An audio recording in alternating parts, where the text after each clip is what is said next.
Hello बच्चों, आज हम नए चैप्टर की शुरुआत करते हैं। वो चैप्टर है करंट इलेक्ट्रिसिटी। तो आइए आज नया चैप्टर पढ़ा जाए, करंट इलेक्ट्रिसिटी।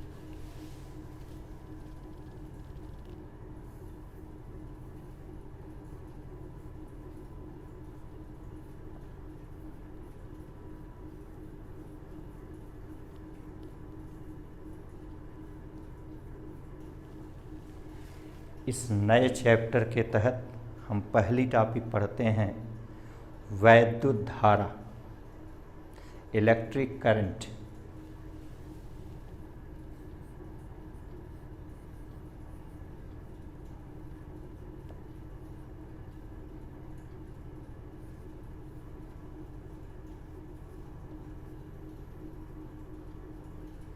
वैद्युत धारा, इलेक्ट्रिक करंट।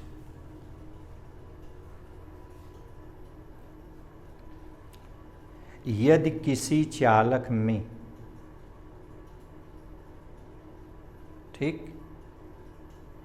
एक सेकंड में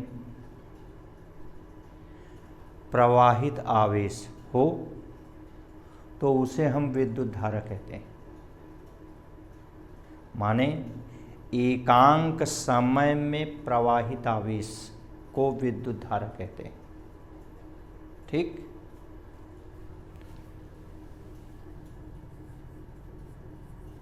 एकांक समय में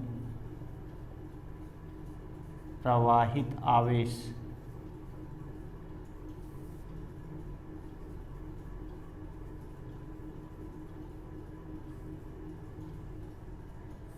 को विद्युत धारा कहते हैं।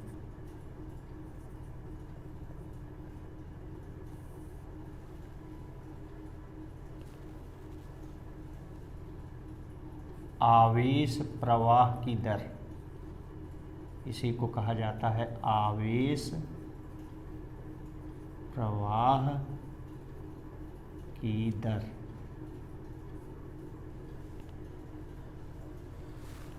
एकांक समय में प्रवाहित आवेश को विद्युत धारा कहते हैं।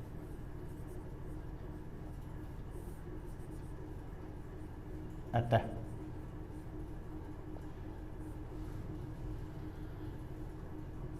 I बराबर Q बटे T।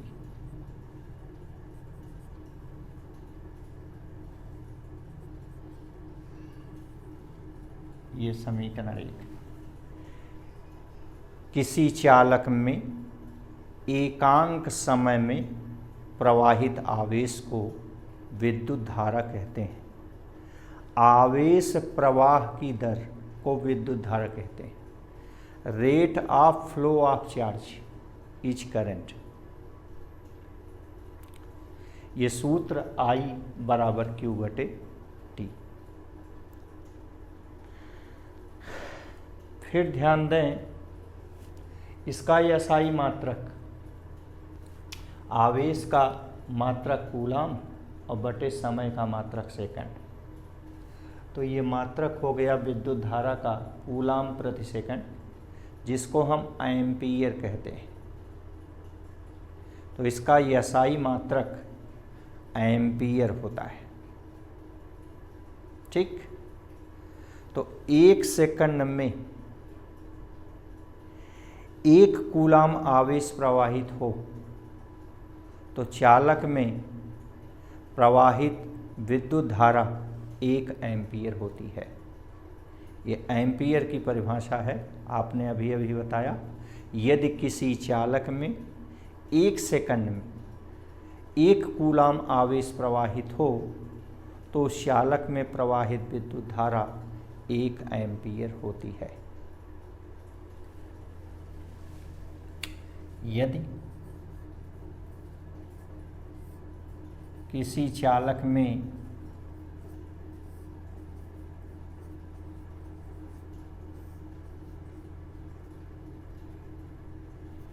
एक सेकंड में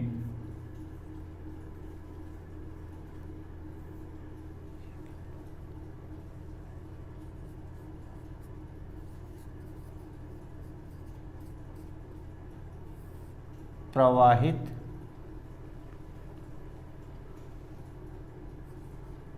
आवेश एक कूलाम हो तो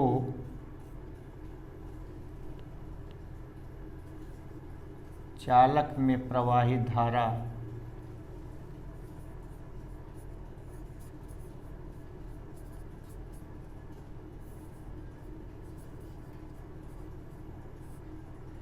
एक एम्पियर होती है। यदि किसी चालक में 1 सेकंड में 1 कूलाम आवेश प्रवाहित हो तो चालक में प्रवाहित विद्युत धारा 1 एम्पियर होती है। वैद्युत परिपथों में विद्युत धारा की दिशा देते हैं, दिखाते हैं, मान बताते हैं, फिर भी यह वैद्युत धारा एक अदिश राशि है। क्यों? क्योंकि यह सदिश के योग नियम का पालन नहीं करती है। यह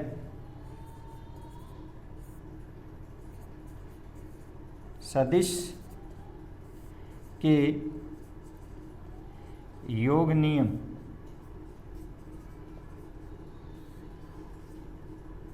का पालन नहीं करती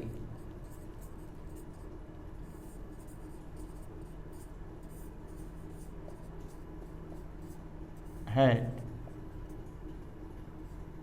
अतः एक अदिश राशि है।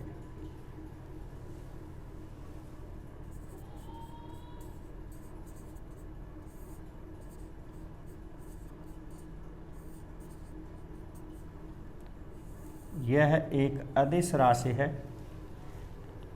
यद्यप हम परिपथ में बताए इसकी दिशा दिखाते हैं, इसका मान बताते हैं, फिर भी यह एक अदिश राशि है। क्यों? क्योंकि यह सदिश के योग नियम का पालन नहीं करती है। उदाहरण के लिए उदाहरण ले लिया जाए।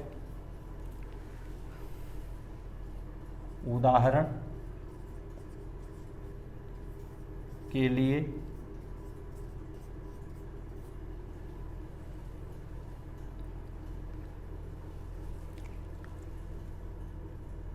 ये एक संधि है, मान लीजिए O।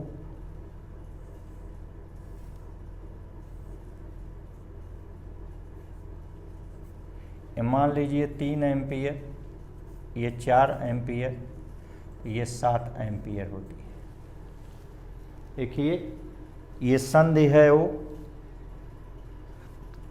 एक ब्रांच में 3 एम्पियर, एक ब्रांच में 4 एम्पियर की धारा है, तो तीसरी ब्रांच में 7 एम्पियर की धारा होती है। 3 और 4, 3 धन 4 बराबर 7। ये किरचॉफ का पहला नियम कहा जाता है। इसको हम किरचॉफ करंट लॉ कहते हैं, किरचॉफ जंक्शन लॉ कहते हैं। उस नियम के अनुसार किसी भी संधि पर मिलने वाली समस्त धाराओं का बीजगणितीय योग शून्य होता है, अर्थात संधि की ओर आने वाली सभी धाराओं का योग बराबर संधि से दूर जाने वाली सभी धाराओं का योग। तो संधि की ओर आने वाली धारा 3 एम्पियर और 4 एम्पियर है, इनका योग हो गया 7 एम्पियर, और ये संधि से दूर जाने वाली धारा तब 7 एम्पियर हो गई। ठीक, इसकी चर्चा हम बाद में करेंगे, किरचॉफ का नियम बाद में पढ़ेंगे। ठीक, और सदिश योग के नियम से इसका उत्तर होना चाहिए था बलों के समांतर चतुर्भुज नियम से I² बराबर I1² plus I2² plus 2I1 I2 cos 90 अंश। मान लीजिए इनके बीच का कोण 90 अंश है, तो इस ढंग से ये हो गया 3 का स्क्वायर धन 4 का स्क्वायर धन 2 गुणे 3 गुणे 4 गुणे cos 90 का मान 0। कुल मिलाकर 3 का हो गया 16, 4 का हो गया 25, 3 का हो गया 9, 3 का स्क्वायर 9 और 4 का स्क्वायर 16, कुल मिलाकर हो गया ये 25। तो इसका वर्गमूल ले लिए तो I बराबर 5 एम्पियर आना चाहिए था, लेकिन आप देखिए 5 एम्पियर नहीं आया, 7 एम्पियर आया। वेक्टर योग के नियम से इसको 5 एम्पियर आना चाहिए था। इसका अर्थ ये हुआ कि यह वेक्टर योग के नियम का पालन नहीं करती, इसलिए यह एक अदिश राशि है। क्लियर है? और भी इसके बारे में देख लीजिए।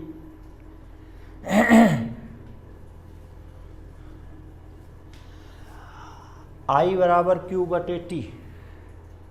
1 सेकंड में अगर प्रवाहित आवेश Q है तो Q कूलाम आवेशों में इलेक्ट्रॉनों की संख्या, Q कूलाम आवेश में इलेक्ट्रॉनों की संख्या, सूत्र Q बराबर NE से,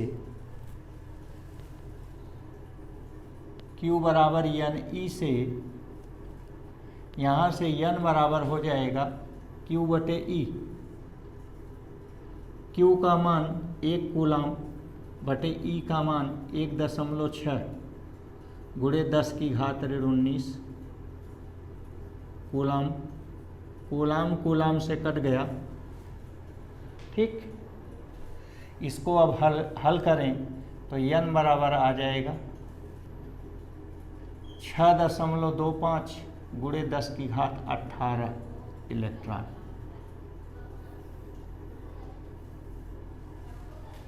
इससे यह सिद्ध हो रहा है, इसका अर्थ यह हुआ कि किसी चालक में 1 एम्पियर की धारा बह रही, मान लीजिए यही चालक है, इसमें 1 एम्पियर की धारा बही। तो आप ध्यान से समझिए, इसका यह मतलब नहीं हुआ कि इसके बाएं सिरे से 1 सेकंड में 6.25 गुणे 10 की घात 18 इलेक्ट्रॉन प्रवेश किए, तो दूसरे सिरे से यही इलेक्ट्रॉन 6.25 गुणे 10 की घात 18 इलेक्ट्रॉन बाहर निकल जाए। यदि चालक में 1 एम्पियर की धारा बह रही है तो ध्यान से सुनिए, इसका मतलब क्या है। इसका मतलब यह है कि यदि चालक के पहले सिरे से 6.25 गुणे 10 की घात 18 इलेक्ट्रॉन 1 सेकंड में प्रवेश किए, तो ठीक इतने ही इलेक्ट्रॉन अर्थात 6.25 गुणे 10 की घात 18 अन्य इलेक्ट्रॉन इस दूसरे सिरे से बाहर निकलेंगे। उदाहरण कैसे समझेंगे, फिर समझिए। जैसे यह मान लीजिए पाइप है, पाइप में रंगीन पानी, रेड कलर का पानी, इसमें जल भरा हुआ है, तो पूरा जल तो रेड कलर का होगा नहीं। जब रेड कलर समाप्त हो जाएगा तो कलरलेस इसमें से जल निकलने लगेगा। तो मान लीजिए कि यह दूसरा सिरा इसका B है, ये पहला सिरा A है, तो यहाँ दूसरे सिरे पर रेड कलर का वाटर है, जल है। ठीक, तो इस सिरे से जितना पानी, जितना जल अंदर प्रवेश करेगा, इस सिरे से B सिरे से उतना ही जल, कौन जल, दूसरा वाला जल, रेड कलर वाला जल बाहर निकलेगा। तो वही स्थिति यहाँ भी है कि 1 सेकंड में पहले सिरे से 6.25 गुणे 10 की घात 18 इलेक्ट्रॉन प्रवेश किया, तो इस दूसरे सिरे से अन्य 6.25 गुणे 10 की घात 18 इलेक्ट्रॉन बाहर निकल जाने चाहिए। क्लियर हो गए? जो इलेक्ट्रॉन यहाँ प्रवेश करेगा वो नहीं, अन्य इलेक्ट्रॉन बाहर निकलेंगे। ठीक, तो इस ढंग से वैद्युत धारा के बारे में हम और पढ़े। और भी आपसे बताएं कि वैद्युत धारा के मात्रक एम्पियर की परिभाषा हम 2 समांतर धारावाही चालकों पर लगे चुंबकीय बल के आधार पर देते हैं। जैसे 2 समांतर धारावाही चालकों के बीच चुंबकीय बल, ये एम्पियर की परिभाषा।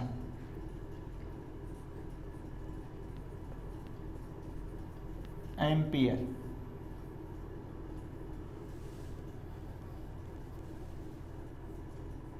F इक्वल μ0/2 पाई I1 I2 बटे R गुणे L, ये सूत्र होता है। या यहीं से F बटे L बराबर म्यू जीरो का मान 4 पाई गुणे 10 की घात ऋण 7 बटे 2 पाई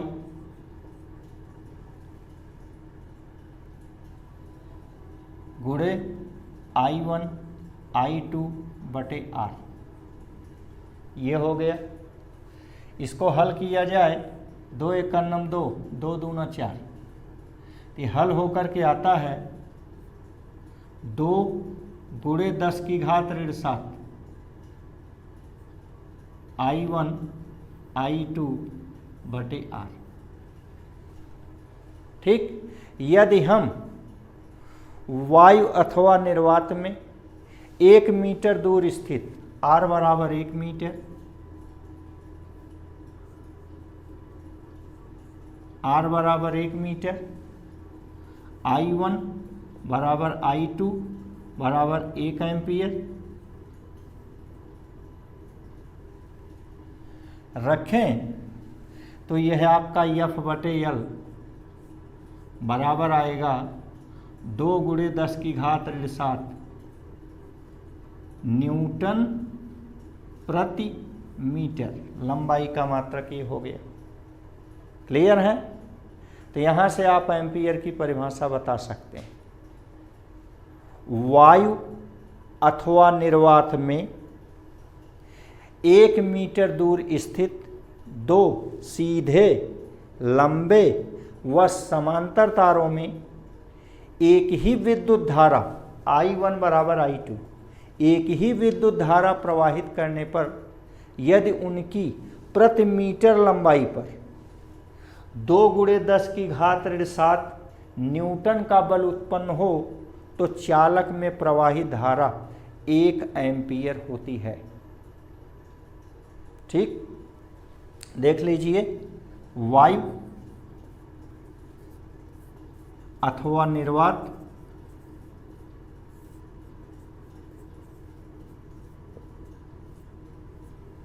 में 1 मीटर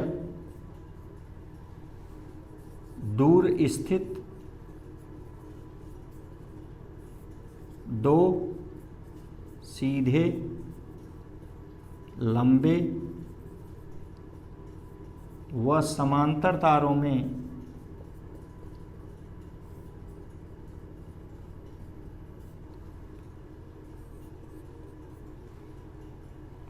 एक ही विद्युत धारा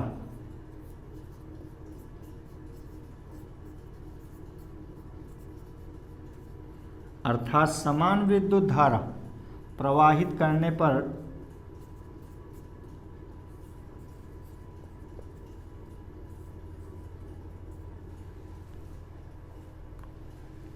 उनकी प्रति मीटर लंबाई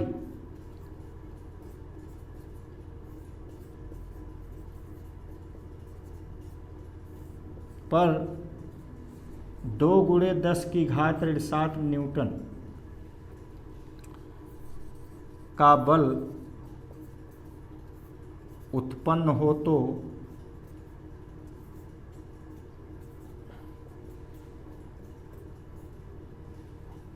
तारों में प्रवाहित धारा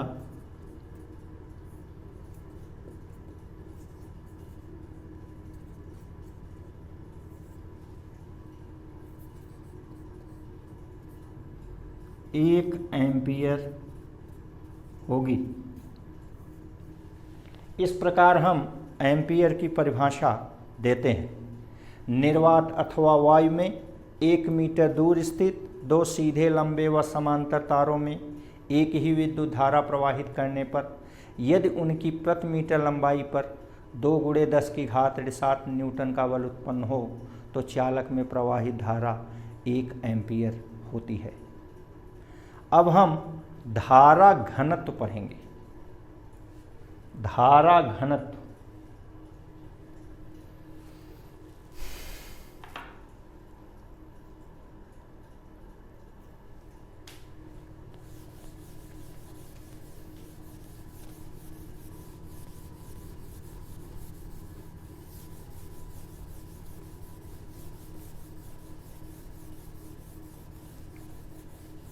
करंट डेंसिटी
करंट डेंसिटी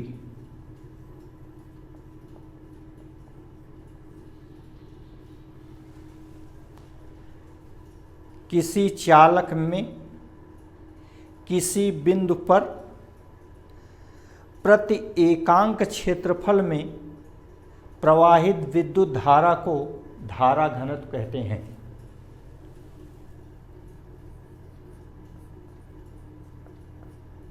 किसी चालक में किसी बिंदु पर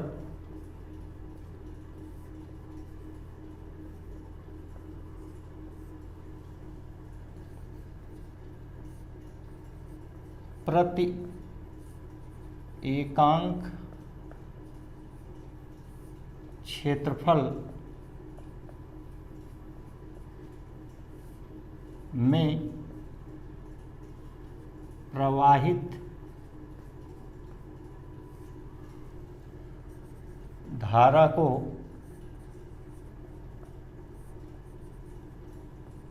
धारा घनत्व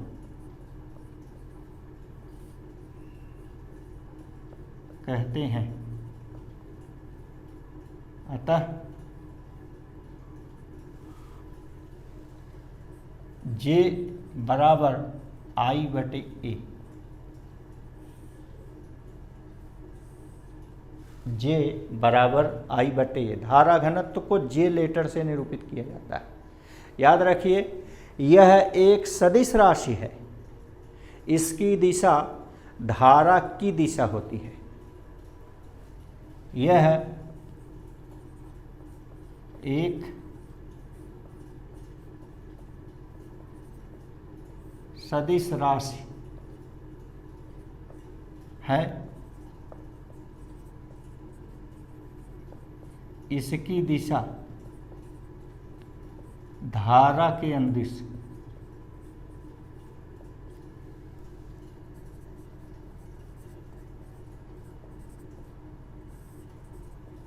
होती है। ठीक, फिर ध्यान दें, यह चालक के किसी एक बिंदु का लाक्षणिक गुण है, पूरे चालक का नहीं।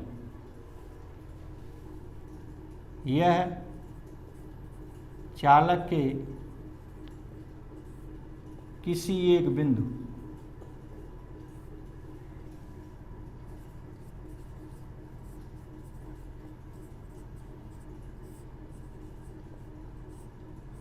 लाक्षणिक गुण है,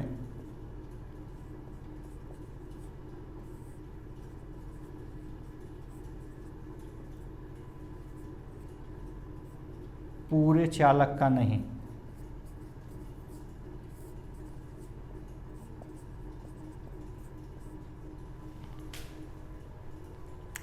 ठीक, अब इसके बाद हम पढ़ेंगे अनुगमन वेग, माध्य मुक्त पथ तथा श्रांति काल।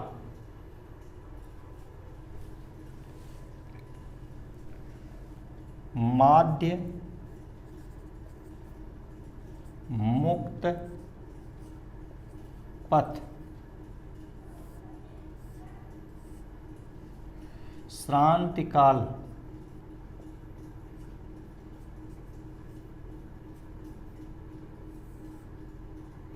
व अनुगमन वेग।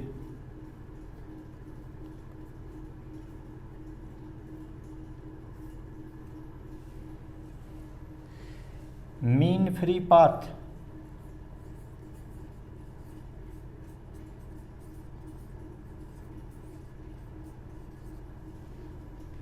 Relaxation time,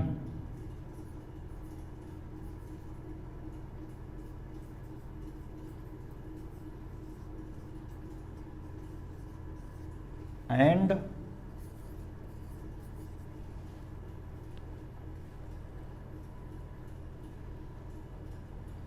drift velocity.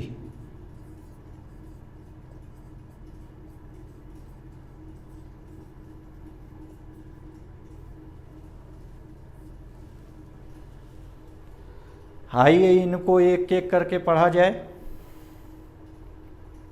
हम जानते हैं सभी चालकों में प्रत्येक परमाणु में मुक्त इलेक्ट्रॉनों की संख्या बहुत अधिक होती है। जिन परमाणु से सबसे बाहरी कक्षा से इलेक्ट्रॉन निकलते हैं वहाँ स्थिर धनायन बचते हैं। इस प्रकार मुक्त इलेक्ट्रॉन गतिशील तथा धनायन स्थिर रहते हैं।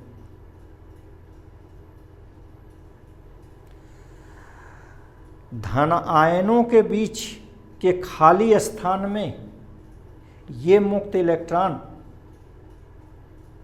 10⁵ मीटर प्रति सेकंड के उच्च ऊष्मीय वेग से अनियमित गति करते रहते हैं।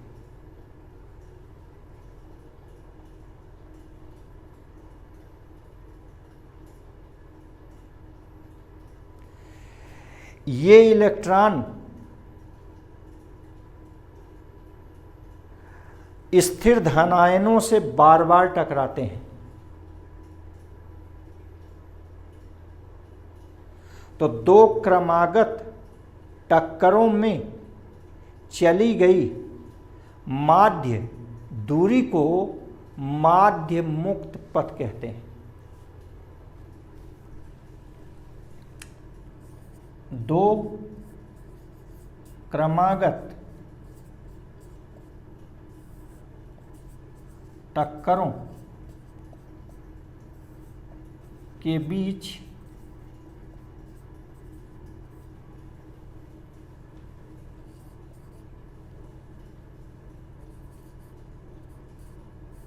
चली गई माध्य दूरी को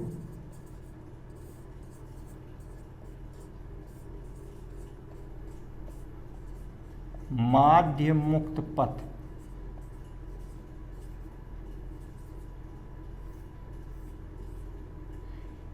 इसे हम लैम्डा अक्षर से निरूपित करते हैं, कहते हैं। ये माध्य मुक्त पथ हो गया। और इन दो क्रमागत टक्करों में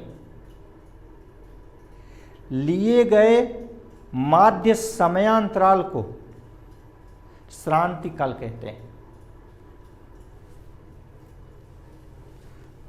तथा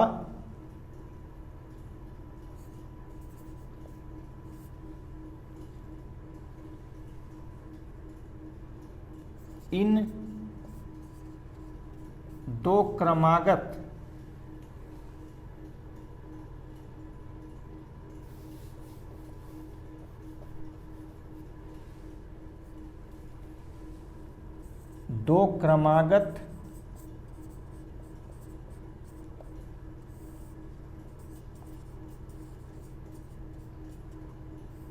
टक्करों के बीच लगे माध्य समयांतराल को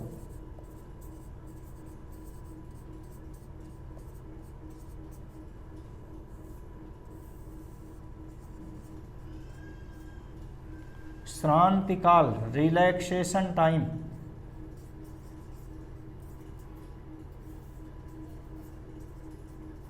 कहते हैं।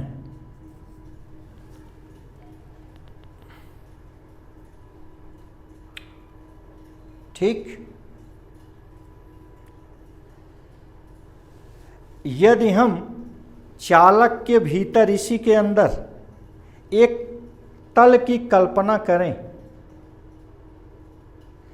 तो तल के बाएं से दाएं जितने इलेक्ट्रॉन जाते हैं ठीक उतने ही इलेक्ट्रॉन, मुक्त इलेक्ट्रॉन बाएं से दाएं आते हैं।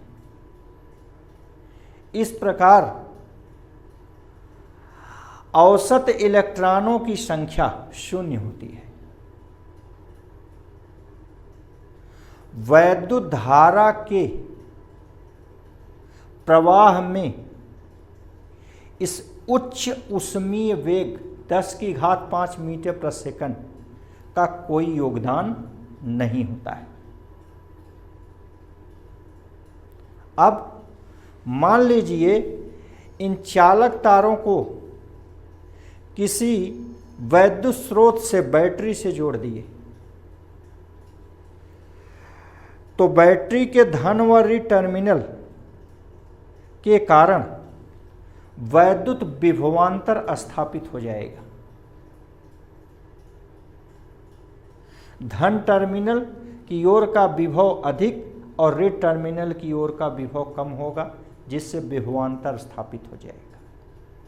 इस विभवांतर के कारण वैद्युत क्षेत्र उत्पन्न हो जाएगा।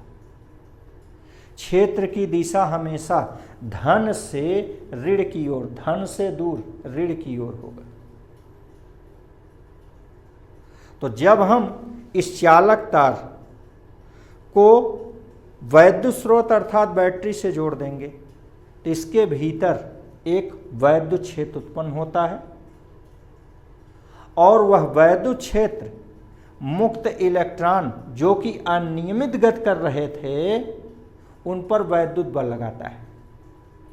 और हम लोग बहुत पहले से पढ़े हैं कि वैद्युत क्षेत्र में इलेक्ट्रॉन मतलब ऋणावेश पर बल की दिशा क्षेत्र के विपरीत होती है। अर्थात वैद्युत क्षेत्र की विपरीत दिशा में इलेक्ट्रॉनों पर बल लगेगा, अर्थात इलेक्ट्रॉन बल के अनुदिश क्षेत्र के विपरीत दिशा में चलने लगते हैं। ध्यान दीजिए, यहाँ वैद्युत क्षेत्र इलेक्ट्रॉनों को त्वरित गति प्रदान नहीं करता है।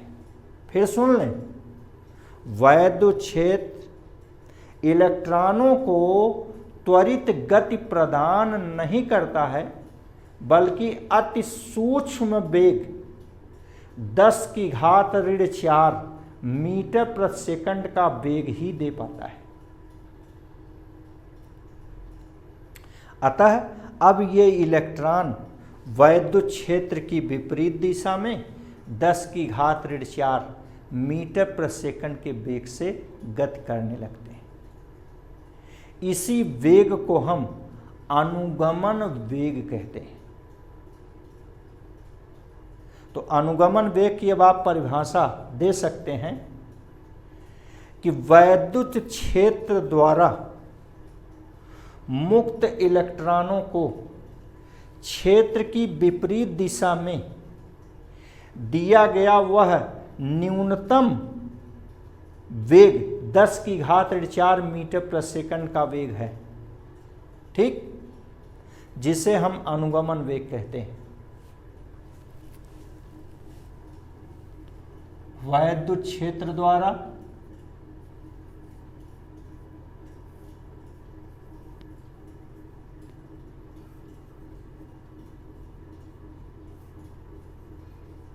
मुक्त इलेक्ट्रॉनों को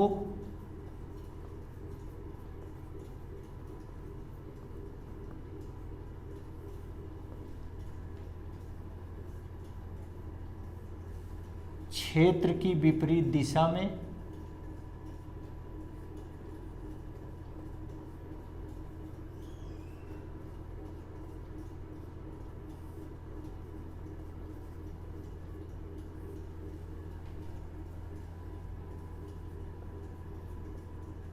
दिए गए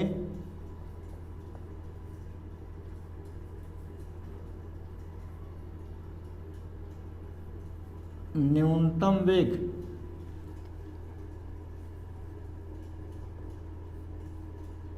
लगभग 10⁴ मीटर प्रति सेकंड को अनुगमन अथवा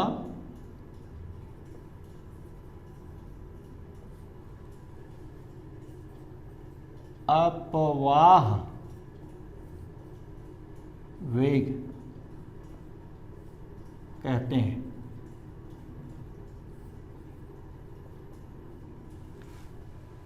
यही चालक में वैद्युत धारा प्रवाह के लिए उत्तरदायी होता है।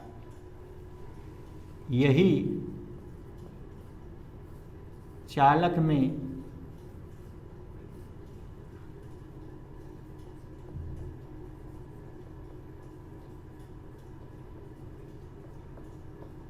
वैद्युत धारा प्रवाह के लिए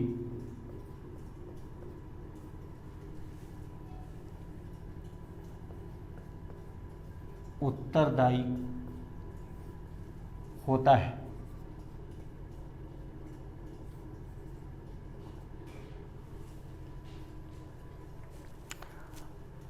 अब हम लोग अनुगमन वेग पढ़े, वैद्युत धारा पढ़े, धारा घनत्व पढ़े। अब इनमें संबंध पढ़ा जाए। अनुगमन वेग व वैद्युत धारा में संबंध।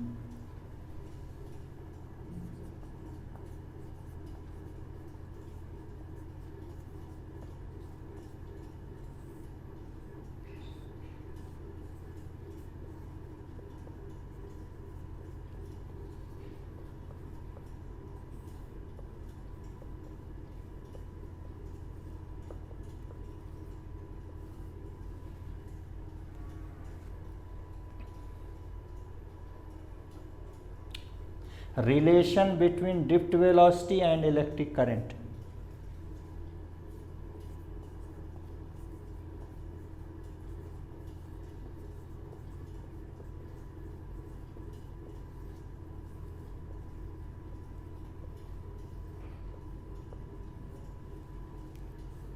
Relation between Vd and I.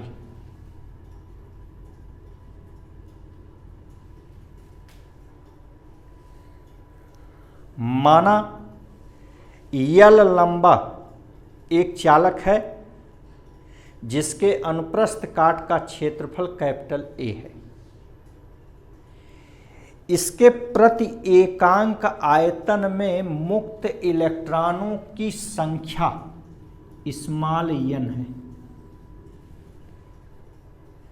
तो V आयतन में मुक्त इलेक्ट्रॉनों की संख्या स्मॉल n गुणे आयतन, आयतन बराबर क्षेत्रफल गुणे दूरी। यदि अनुगमन वेग Vd हो अर्थात 1 सेकंड में चली दूरी Vd, ठीक, तो प्रति सेकंड गुजरने वाले इलेक्ट्रॉनों की संख्या n गुणे a गुणे Vd।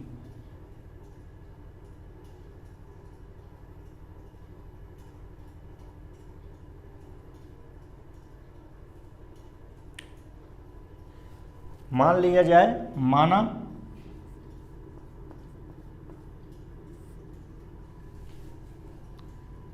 ए अनुप्रस्थ काट के चालक में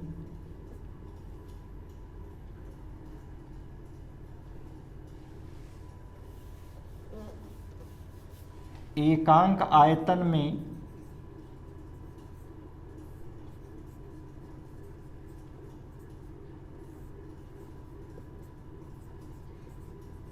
मुक्त इलेक्ट्रॉनों की संख्या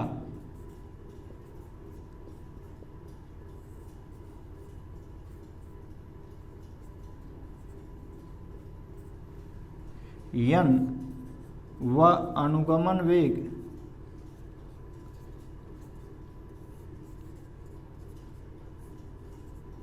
Vd है।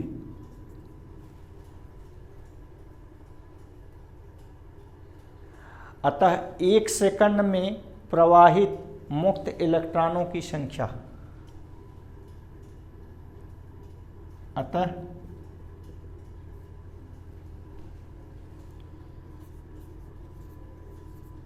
संपूर्ण चालक में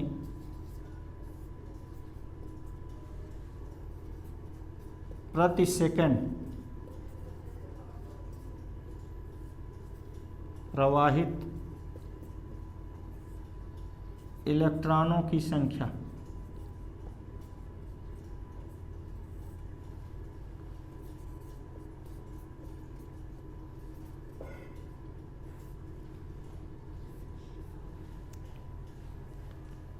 बराबर n अगुणे आयतन AVD। t सेकंड में प्रवाहित इलेक्ट्रॉनों की संख्या,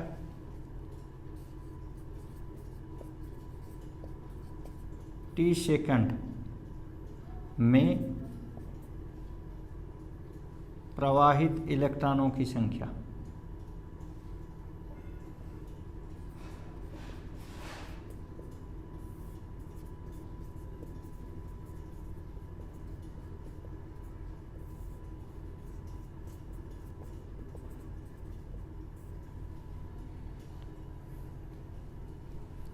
बराबर NAVD इंटू टी। अब प्रवाहित आवेश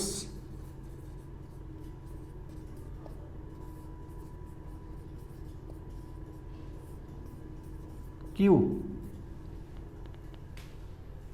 प्रवाहित आवेश Q बराबर n इंटू ई, इलेक्ट्रॉनों की संख्या NAVD इंटू टी इंटू ई। अतः विद्युत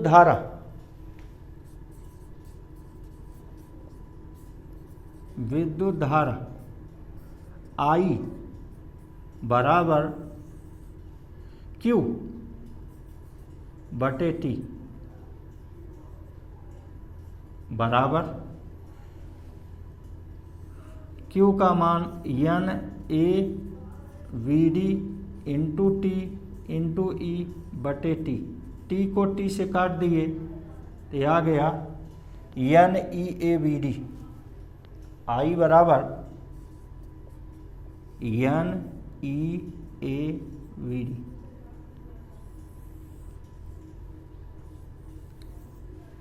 I बराबर NEAVD। व धारा घनत्व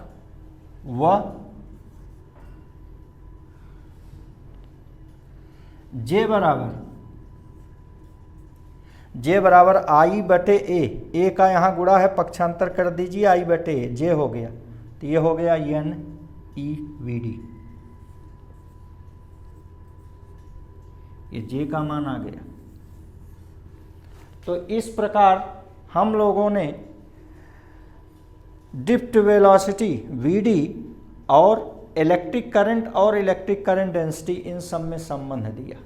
I बराबर NEAVD या J बराबर NEVD। थैंक्स।